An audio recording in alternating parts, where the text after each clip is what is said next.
1 year ago, I had a client of mine, a newsletter subscriber, come and he actually faxed me and asked me if I would do a phone consultation with him for an hour. I don't do a lot of phone consultations anymore, but in special circumstances, I'll do a phone consultation. I've known this guy for a long time.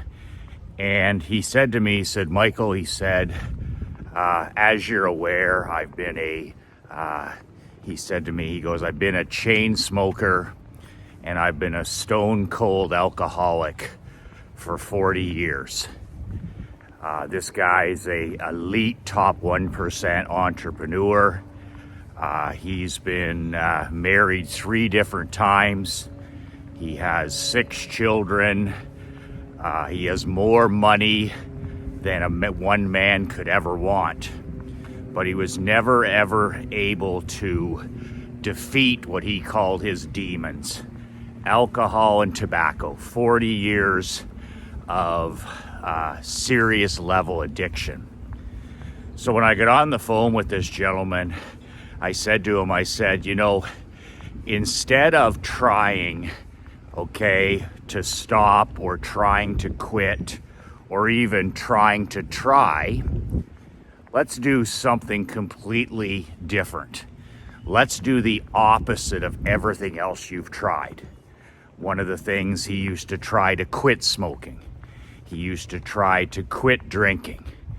And there was always that word, trying. I'm going to try to stop. I'm going to try to quit drinking. I'm going to try to stop smoking. And I said to him, I said, let's first and foremost stop trying to do anything. Forget trying to stop smoking. Forget trying to stop drinking alcohol.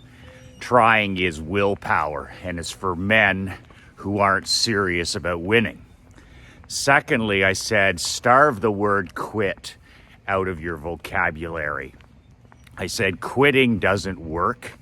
It's a bad habit, and quitting is not something that works in terms of changing behavior. You've never heard me say, well, I quit doing this or I quit doing that. The word that I use is stop. So, good morning. So I told this gentleman, I said, listen, let's do something the exact opposite. I said, from this day forward, start practicing every single day being a man who is a non-drinker. I said, every single day from this day forward, start practicing being the type of man who would never, ever, ever, ever smoke cigarettes. And I remember the silence on the phone because I don't believe that he had ever heard that type of advice. Good morning.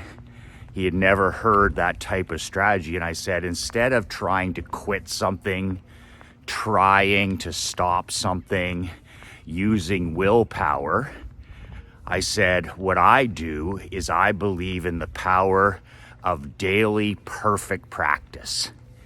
Daily perfect practice makes what? Permanent. That's what I tell my hockey players. That's what I tell my employees.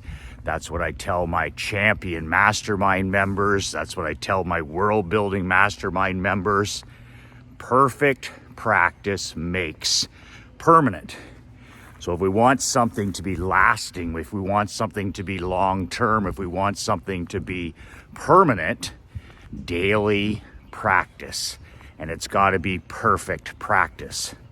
So I said every day from now on, it's best first thing in the morning, get up and start practicing being a non-smoker. Get up and practice being a non-drinker. And I'm happy to report, although I'm not at all surprised, that 365 days ago, this man is 365 and 0 in terms of smoking. He has not smoked a cigarette in 365 consecutive days. And he has not had a drink of alcohol. He's 365 and 0 on his calendar. He has not consumed one drop of alcohol in the last year. No rehab, no nicotine gum, no hypnosis, no AA, just every single day practicing being a non-drinker and practicing being a non-smoker. So I can share a story here that relates to my life and the toxic poison of alcohol. As you may or may not know, I turned my back on drinking alcohol 14, almost 15 months ago. And I have never had a single drop of alcohol in almost 15 months. And I decided at the time that alcohol no longer belonged in my new world. I wanted to take my life to the next level. And one of the toxic poisons that was still hanging around in my life was this ordinary behavior of alcohol. See, alcohol is a billion-dollar industry, but it's also the behavior of the mediocre, the average, and the ordinary. If you look around, everybody's doing it, right? It's like cell phone use. It's the behavior of the ordinary. So I don't want anything in my world that's ordinary. That's one of my rules. I don't want ordinary school for my child. I don't want ordinary coaches. I don't want ordinary mentors. I don't want to read ordinary books. I don't want to have ordinary friends. I don't want to have ordinary mental health or physical health. I don't want to eat ordinary foods. So alcohol was one of these ordinary things that still was hanging around my world. By the way, I called myself a social drinker at the time. And I had a friend of mine say the other day, social drinker is code for I don't have the courage to quit. Social drinker is a term we use when we don't have the balls to make the change necessary. So admittedly, I was a social drinker. I was making myself tired. I was making myself ill. I was making myself older. And I was losing my most precious, finite gift, which was time. I would be hungover for the next 12, 24, sometimes 36 hours after having a few drinks at the end of the dock. So when I quit, I didn't quit drinking. I've never said that I quit drinking. I've told people that I stopped drinking. But when I think about it this morning, I literally started practicing being a non-drinker. I didn't try to use willpower. I changed my environment. I got rid of all the alcohol in my homes. There's no alcohol where I work. So I control my environment. But quite simply, I get up every day to this day, 15 months later, and I practice being a non-drinker. I practice becoming a man who would never, ever consider drinking alcohol again. There's no finish line for me. There's no finish line for me. I need to practice being a non-drinker every single day. That's how strong addiction is. And I'm quite willing to do that. I practice being a non-drinker by walking, by the books I read, the newsletters I study, drinking a gallon of water, going to the gym, doing my Hindu squats, my Hindu push-ups, praying. All these different things are practice. I practice being a non-drinker every single day. I had a test the other day. We have triggers in our lives for our addictions. There's triggers all around you, things that trigger, right? Things that trigger you to eat high carbohydrate foods, things that trigger you to crave fast food, things that trigger us to want to drink or smoke, things that trigger us to want to gamble, or things that trigger us to want to scroll our smartphone and get lost in anti-social media. There's triggers all around us. They can be friends, they can be associates, they can be things in our environment. It's important to get rid of those triggers. One of the things you're always going to have to go through is there's certain triggers that you're never going to be able to control. We control the controllables, right? So I take my mom and dad. They were visiting last week here in Naples, and my dad is a huge Toronto Blue Jays fan, but he's more a fan of the game of baseball. He loves the St. Louis Cardinals. He loves the Toronto Blue Jays. And my dad literally watches, over 100 games a year. And for many years, when I was in the insurance business, I would take my dad on a 5-day trip down to Dunedin, Florida. And we would watch the Jays for 3 days, first row right behind the catcher. My dad loves to study the pitchers. He loves to study the batters. And we would literally father and son it for 5 days in Dunedin, watching 3 or 4 games. So my dad loves spring training. He hasn't been to a game in 8 years. So when they finally came back to Naples last week, one of the first things on the docket was the short trip to Fort Myers here, about 40 minutes, to watch the Red Sox. The Twins and the Red Sox are in Fort Myers. They have beautiful mini stadiums here, and baseball is a huge thing in Fort Myers.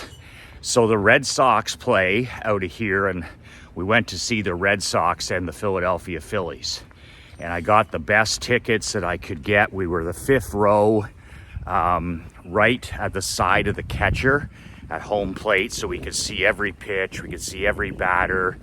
Actually, the batter on deck was always warming up right in front of us. So great seats. So I have a confession. I've never been to a baseball game as an adult where I didn't drink beer, ever. I told my wife, Krista, I said, I didn't think about this trigger until I was driving from Naples to Fort Myers with my mom and dad to go to this game. And I was thinking to myself, it was a gorgeous day. You know, the sun is out. You got the smell of hot dogs. The guy's yelling, ice cold beer. And it's a trigger, right? It's an environment I've been in many times. And part of that environment was drinking those red Budweiser or Bud Light ice cold beers. And I'd never been to a baseball game. I'd never been to Dunedin. I'd never been to watch the Yankees. I'd never been to a spring training game without having a hot dog and a few beers, ever. So what did I do instead of trying to white knuckle it or worry myself or try to quit or try is I said to myself on the drive, I said, this is an opportunity for me to practice being a non-drinker, a man who would never, ever consider drinking alcohol at a ball game. I turned it mentally into an opportunity to practice being what I want to be, which is a non-drinker. And it worked like a charm. I didn't get stressed about, using willpower or not pretending that they're not selling beer or whatever, especially since my dad, he loves to have a beer at the ball game. So when I got there, the first thing I did is I went to the canteen and I bought hot dogs for my mom and dad, and I bought a ice cold red Bud Light for my dad. That's what he loves to have, when he's at the ball game. And you know what I did? I practiced being a non-drinker. That was an opportunity for me to practice and to pass another test that the way I see myself, my identity is shifted. I'm a non-drinker at a ball game. And it was interesting because my mom and I got 2 lemonades and a hot dog, and my dad had his beer, and it gave me an opportunity sitting there to practice being a non-drinker. And man, it felt great. I never even gave it any thought after that. I focused on the game. But instead of getting all worried about, I'm in an environment there's alcohol everywhere, I just used it as an opportunity to practice being a non-drinker. And this may seem elementary to you, but it's such a different mind shift. Like, trying doesn't work. Quitting things doesn't work. Oh, Michael, I tried to quit eating after dinner at night. I'm watching TV and I'm always snacking. I tried to quit, taking my cell phone everywhere I go. I tried to quit smoking. I tried to quit social media. Quitting doesn't work. Trying doesn't work. Now, practicing every day, daily, becoming the man you want to be, works like a charm. And you can apply this to so many areas of your life. And nobody talks about this, of course. I'm the only person who brings this forward, is you can practice drinking a gallon of water a day. Instead of getting yourself all hyped up and, oh my God, I got to drink that big jug of water because Michael said so and it's going to do all these great things for me, or I got to do this, or I'm going to try and do this, or I quit drinking Diet Coke, or I quit drinking Mountain Dew, or all this other stuff. Just practice every day being a man who drinks a gallon of water. Tom Brady drinks 2 gallons of water. You practice drinking 1 gallon of water. I practice drinking 1 gallon of water a day. I fill up that big ass plastic bottle that I got 3 years ago. I fill it up the night before when I have my first 2 glasses of water sitting out on the island in the morning. I have those ready the night before so that when I stumble out into the kitchen with my walking gear on and it's still dark, I don't have to look for anything. And boom, boom, I have 2 glasses of water from the jug in my hand.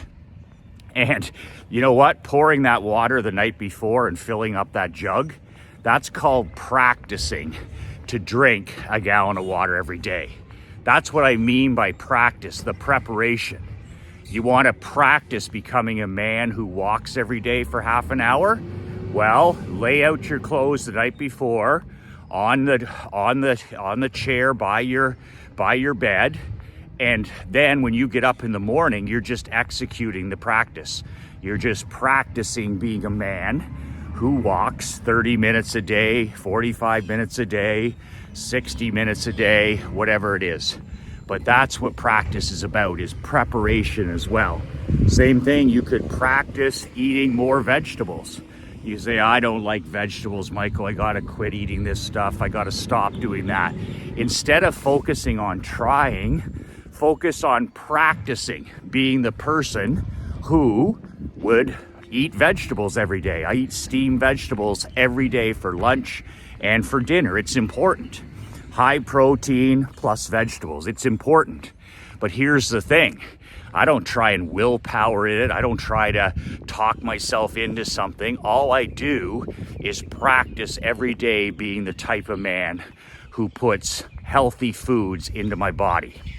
You can use daily perfect practice to make permanent when it comes to any change you want to make in your life. You can practice drinking water. You can practice reading 10 pages. Oh, Michael, I just haven't had the time to read real books. Well, that's because you're trying. That's because you're trying to quit something else. And instead of quitting, say, well, I want to quit being on my phone first thing in the morning. I want to own the first hour of my day. Well, you know how you own the first hour of your day? You lock that phone away in your safe or in a lockbox. You can't touch it for the first hour of the day. And then you practice the new behavior that you want to replace that. You practice reading 10 pages of a book. You set out the book, you set out your cards, your recipe cards, you set out your highlighter, and you get up first thing, splash some water on your face, brush your teeth, and practice reading 10 pages. 10 pages in 10 minutes, good morning. 10 pages in 10 minutes can become then 15 pages a day, but start practicing reading every day. And then all of a sudden you didn't stop using your phone. You didn't try to quit using your phone. You just claimed the first hour of your day and you said, okay, I'm going to practice reading. I'm going to become a man who reads every day for 20 minutes. I'm going to become a man who grows his knowledge and his mind and his brain every single day. Other things that you could practice daily, permanent. Perfect practice makes permanent. Perfect practice makes permanent. A person could say, well, I want to copyright. I want to invest. I want to start spending 30 minutes a day on the marketing of my business. Got to start somewhere. So you get up, you the night before, you put out at your MacBook or your laptop or your PC, you put out the one piece of paper that you're going to be working on the next day, whatever it is. Could be writing an email, could be a video script, something that brings you money. And then when you get up the next day with your glass of water, you put your fingers on the key, you set your kitchen timer for 30 minutes, and you sit down and you write. And if you don't know what to write about the fact you don't know what to write about. It's the start that stops most. It's the start that stops most. Most people, 99% of businessmen, don't get to 1-0. They don't get to 1-0. And if they do get to 1-0, you lose another 99% of that 1% on 2-0. They can't get to 2-0. So if you can do this for 1 day, and then 2 days, and then 3 days, and then 4 days, well, that's what it's all about. So you want to go 1-0, 2-0, 7-0, 21-0, 30-0, 45-0. And by the time you get to 45-0 with any of these things, that when you're practicing, when I got to 45-0 practicing being a non-drinker, when I got to 45-0 practicing being a daily reader, when I got to 45-0 practicing being a copywriter, everyday writing, man, oh man, it was like brushing my teeth. It was a habit then. I had ritual and habit on my side. It was automatic. I don't have to think. I don't have to think about doing my road work anymore. I just get up and do it. I've been doing it for 20 years. I get up, I walk, I pray, I have my stuff laid out, I shoot a video, I walk. It's automatic. It's like brushing my teeth. Every day I get up and practice walking. Every day I come home and I practice being a voracious reader. I practice being a voracious reader. I sit down, my book is there, my newsletter is there, my pens are there, my highlighters are there, and my chair is by the pool, or it's on the boat, or it's at the end of the dock in an environment where nobody, and I mean nobody, will interrupt me. See, that's the part about perfect practice. I'm not saying practice, I'm saying perfect practice. So if you're going to try and walk with your cell phone, well, that's imperfect practice and you're not going to get the results you want. If you're going to listen to music and you're going to listen to podcasts and you're going to put in those brain tumor earbuds, man, that's not perfect practice when it comes to walking. That's imperfect practice. You're distracted, you don't have any solitude, you don't have any time with your creator, you can't listen to your intuition, you can't listen to your golden gut because you're distracted with technology when you have those earbuds and things in. Good morning. So very important that it's perfect practice. Same thing when I sit down to read, I control my environment. I set up a perfect environment where, you know what, I don't have any technology. So there's no binging, there's no texting, there's no emailing.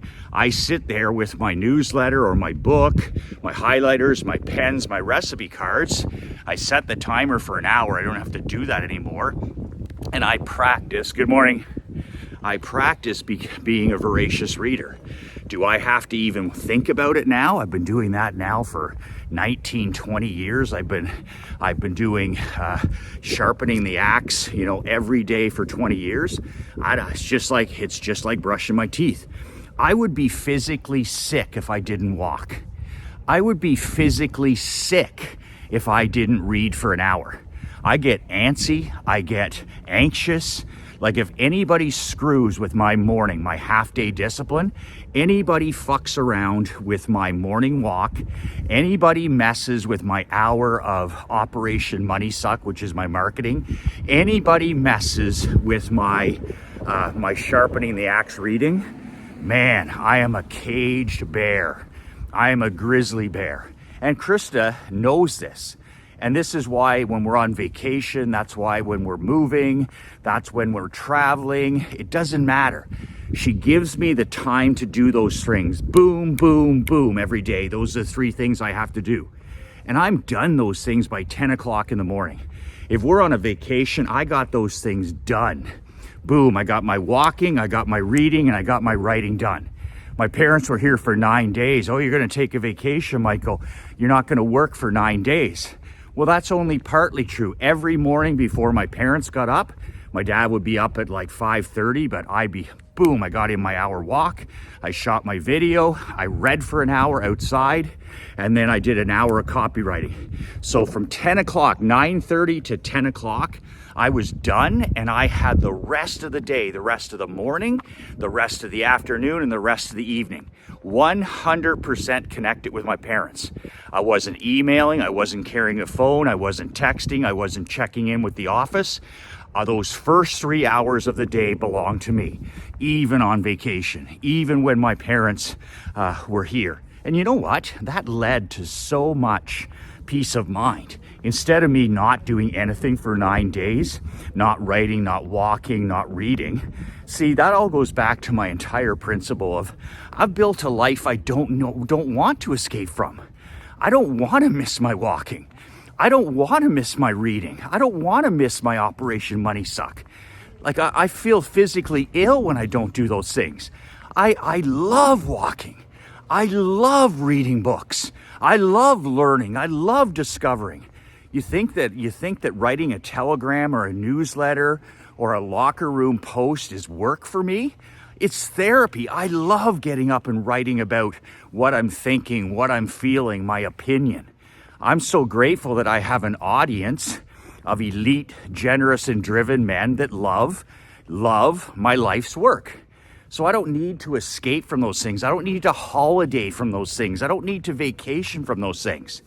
Krista and I are going to Italy and France and the whole European thing this summer for her 50th birthday. It's what she wants to do. I don't give a shit about any of that stuff. I'm Nick Saban. I'm happy in America. I'm happy in Canada. I'm happy at the lake. I'm happy at the beach. I'm happy up in the mountains. I already live in the 2 greatest countries in the world. I don't need to. But you know what? My wife likes to travel. We've been to Australia. We've traveled a lot. I want to go to Scotland and Ireland, where we're from originally. So yes, we do these things, right? And I'm going to be all in. But during the trip across Europe, I'm going to tell you right now, is Chris already knows that our day as tourists, as travelers, will start at 10 o'clock. And she's good with that. Like, I'm running a multi-million-dollar business with 2 employees. I don't just take off 9 days and travel France and Italy. But from 10 a.m. on every day, Krista has my full presence. She has my full presence because I get up and I practice the 2 or 3 things that I need to practice every single day. So the question for you becomes, what changes do you want to make in your life? How can you become better? What no longer fits in your life? What the hell no longer fits in your life? And you've tried quitting, you've tried trying, and it's never worked. What substance or what person, what toxic activity, what toxic habit or what toxic person, whatever it is in your world, what is it that needs to go? You want to curate it, you want to swift sort it, you want to cut the rope. But what needs to stop? What needs to go? And when you decide on that, just get up today and tomorrow and start practicing becoming a man who would never, ever, ever consider that. If you've got problems with technology, which is a big one, if you're a cell phone junkie, call it as you see it. You mean you're anxious if you don't have your phone, you're addicted to dopamine, you've bought in hook, line, and sinker. Big tech has you by the testicles. Well, if Steve Jobs and Tim Cook and Mark Zuckerberg have you by the testicles, all you have to do to turn your life around is to start practicing being a man who would never, ever, ever be addicted to his cell phone. That's what you have to do. You don't have to try and quit this or quit that or try and stop this or try. Get up every day, okay? And the first hour of the day, the phone's locked away. You don't even touch that phone. It's not even accessible.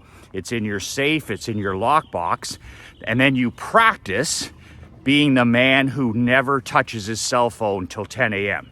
How do you do that? You walk, you read, you write. You do other things, okay? That's practicing to be a man who's not a cell phone junkie. Same thing when you leave your phone at home when you go to the grocery store, or you leave your phone at home at date night. When I go to a hockey game or a baseball game or a football game, I always leave my phone at home. Well, what if your wife needs you? What am I, a fucking surgeon? Like, what am I? What, are you gonna help me with something? There's enough goofies around, tomato cans, that have their phones that, you know what? They can get a hold of me. But I'm at the ball game with my parents the other day. I don't have a cell phone. I'm with my parents for 4 straight hours. Good morning. I'm with my parents for 4 straight hours. And I'm there, 100%. So I'm practicing I'm practicing actually, in that case, being a connected and loving son. That's exactly what I was doing. I was also practicing not being a non-drinker. I was also practicing being a guy who doesn't eat junk food, you know? There's treats, but you keep them to that level now and again, in terms of, carbohydrates and sweets and sugars and salts. So I really hope that you take this training here that I talked about this morning to heart. Stop trying. Stop with the quitting. Stop with the New Year's resolutions. You know what I tell people? Every day is a New Year's resolution. Resolutions are for chumps, not champions. Anybody who has a New Year's resolution, I'm like, what'd you do with the rest of your year? Are you kidding me? Resolutions are for chumps. They're for people that aren't serious about winning. Instead of a New Year's resolution, I tell people, start something new. Start something completely new that you're passionate about, you're excited about, you have an obsession with. Learn everything you can, go all in on that, and see where that takes you. So if you want to change your health, your mental health, go all in on mental health. Read books, go to seminars, listen to podcasts, and see what happens to your mental health. Okay? See what happens. You'll actually get the outcome you want.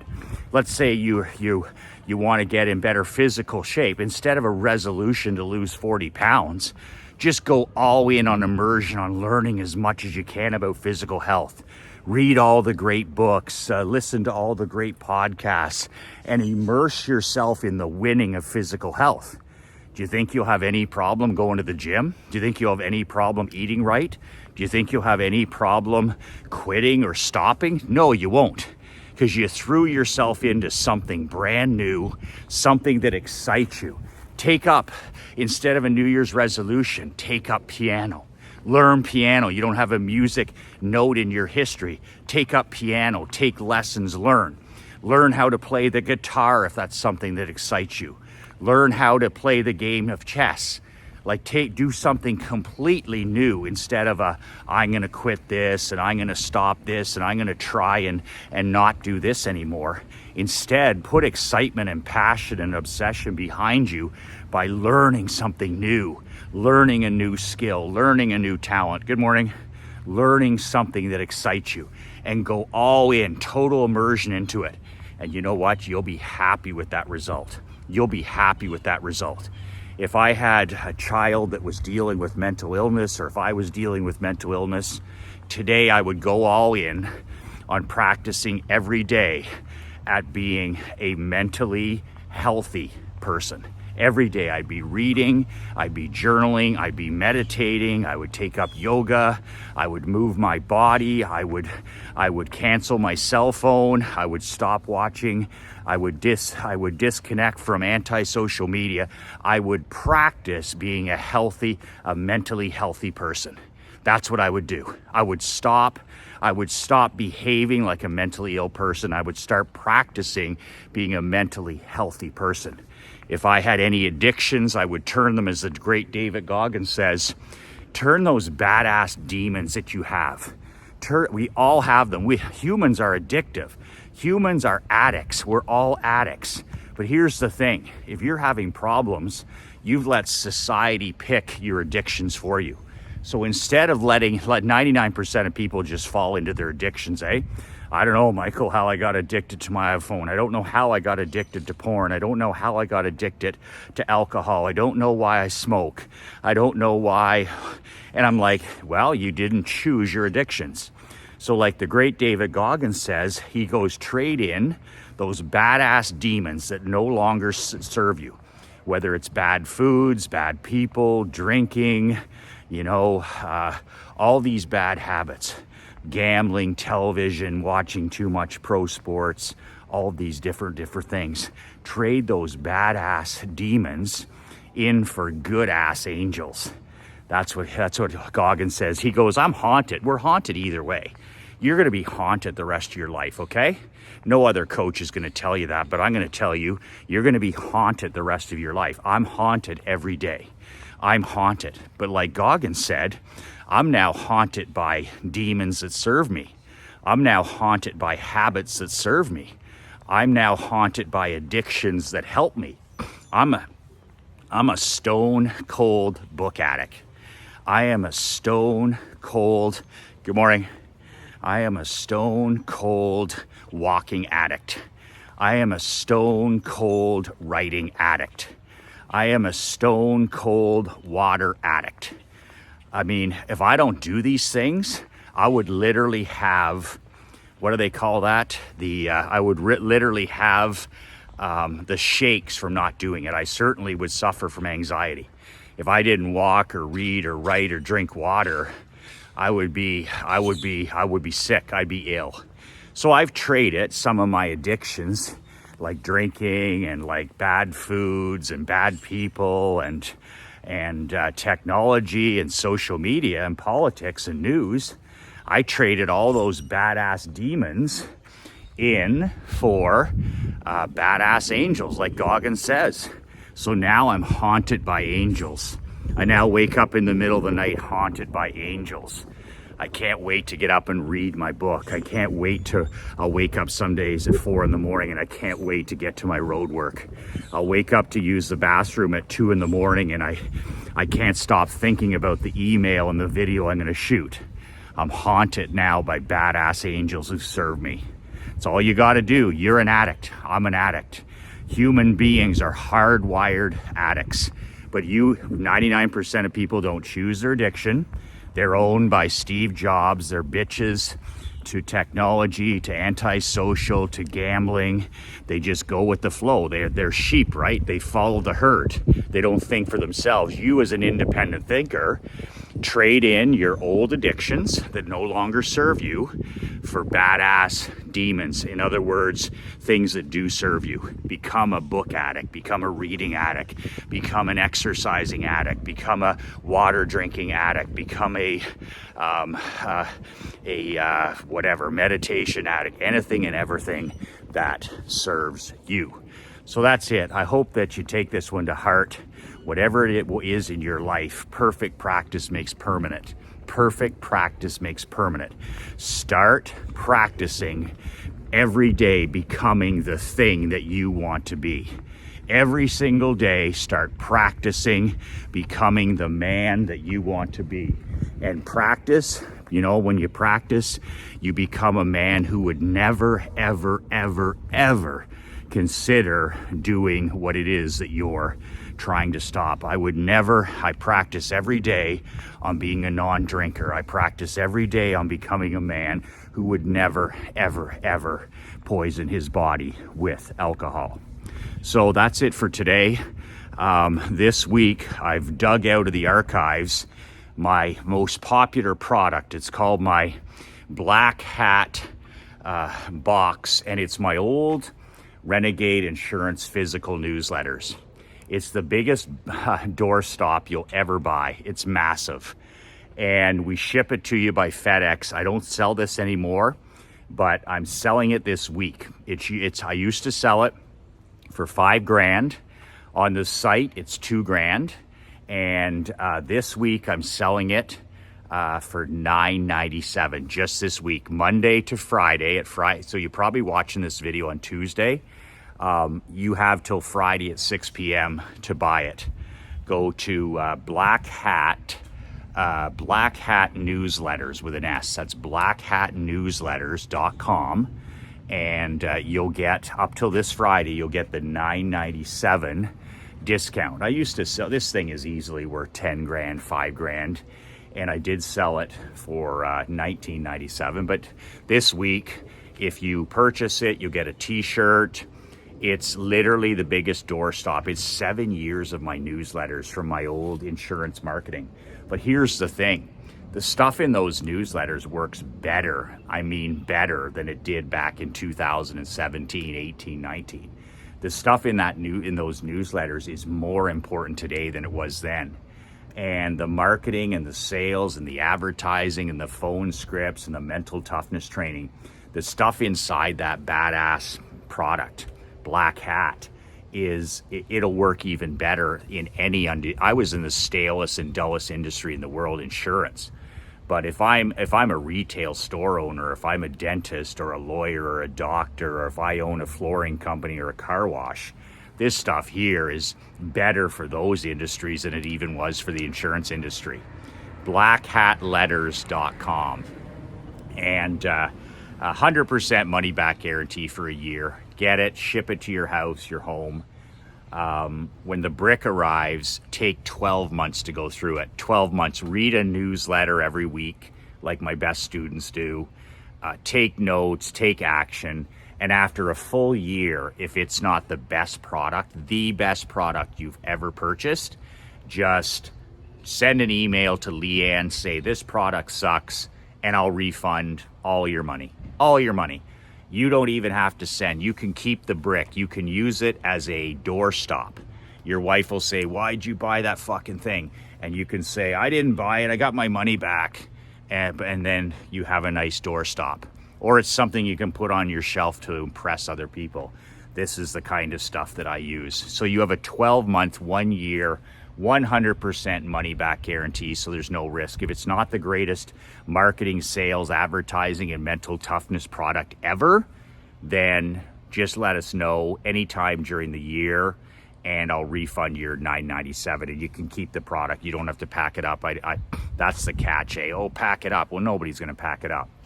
So I don't include that in my guarantees.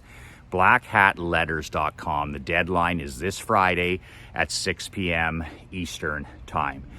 If you don't want to go to the site, just email Leanne. So it's Leanne at badassmillionaire.com.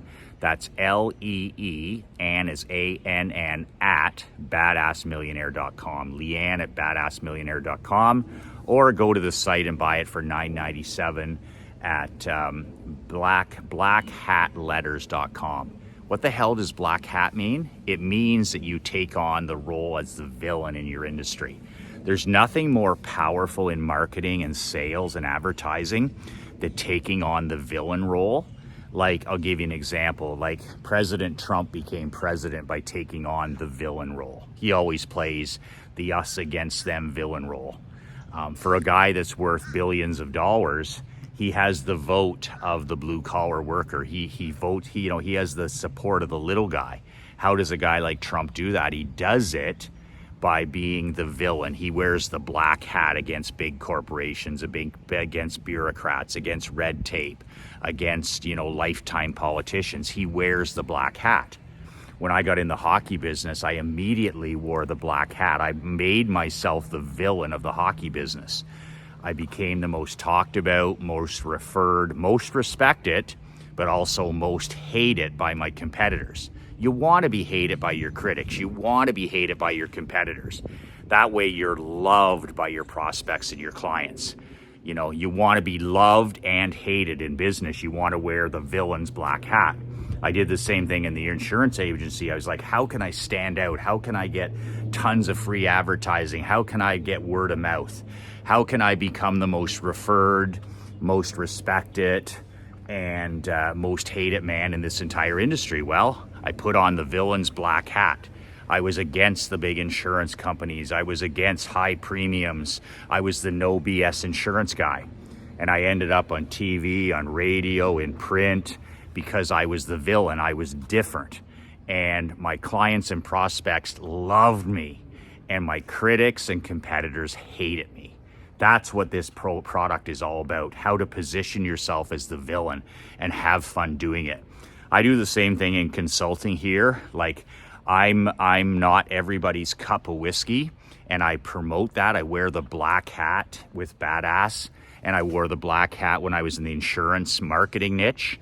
I want to be the most referred, most talked about, and most respected consultant. But I also want to be the most hated by my competitors and critics. So I work with elite men 45 years old, like you, 55, 65, married with children, grandchildren. You're already successful, but you want even more. You're a cleaner, you're a closer. 6 figures isn't good enough. You want 7. 7 isn't good enough. You want 8. You're that type of alpha male. So I'm your cup of whiskey. I'm your cup of whiskey, but for 99.99% of other people, women and men, I'm not their cup of Jack Daniels. I offend them, I irritate them, I horrify them. I absolutely horrify the anti-family, anti-work, anti-God, anti-self-responsibility crowd. Those people despise me.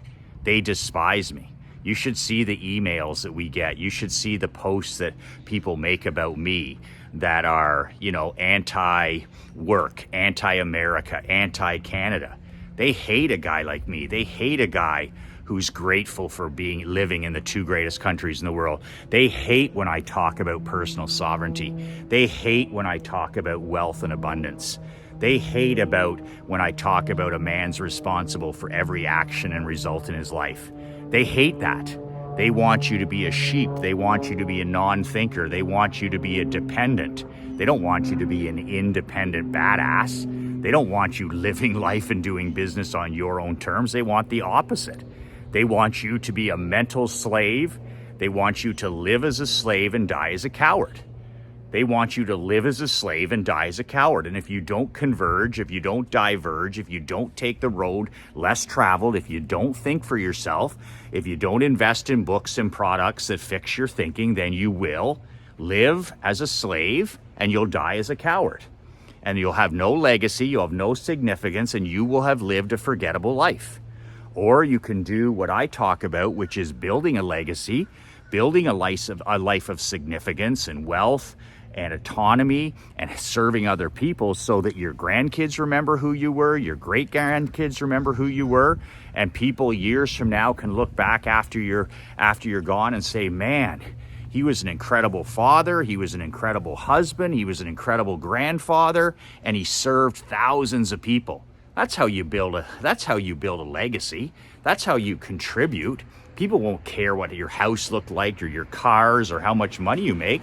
They'll say, what kind of a father were you? What kind of a husband was he? What kind of a grandfather was he? And who did he serve? Who did he serve? Who do we talk about hundreds and thousands of years later? Names that we never forget. We remember people that gave their entire life to serving.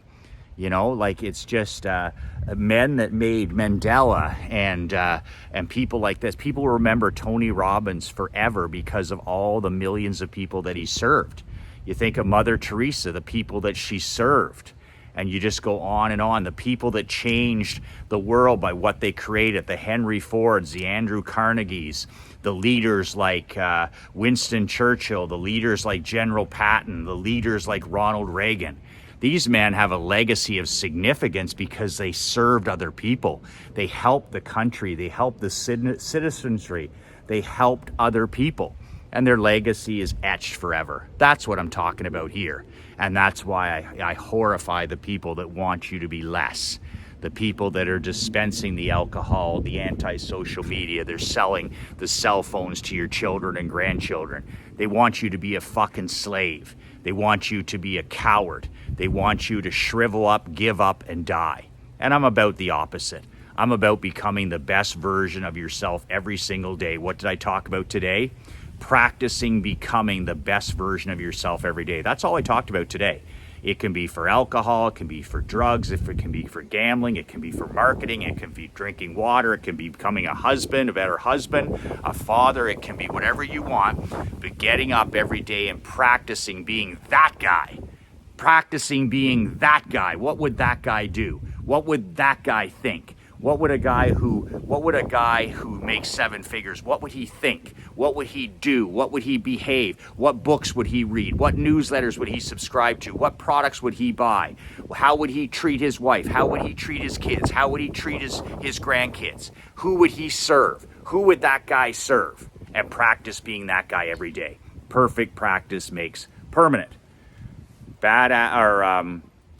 blackhatletters with an S.com. Black Hat Letters, 7 years of my righteous physical newsletters.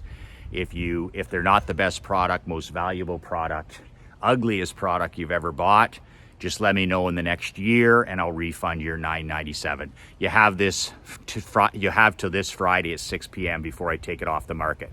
I'm not going to raise the price. I just take it off the market and I won't be offering it again this year. blackhatletters.com, $9.97. That's a $1,000 discount off of what I sold it for last time and a year warranty. What else can I do? 2 words that changed my life, 2 words that'll change your life. Perfect practice makes permanent. Perfect practice makes permanent. Start practicing being the man that you want to become. 2 words that changed my life, 2 words that'll change your life. Be relentless.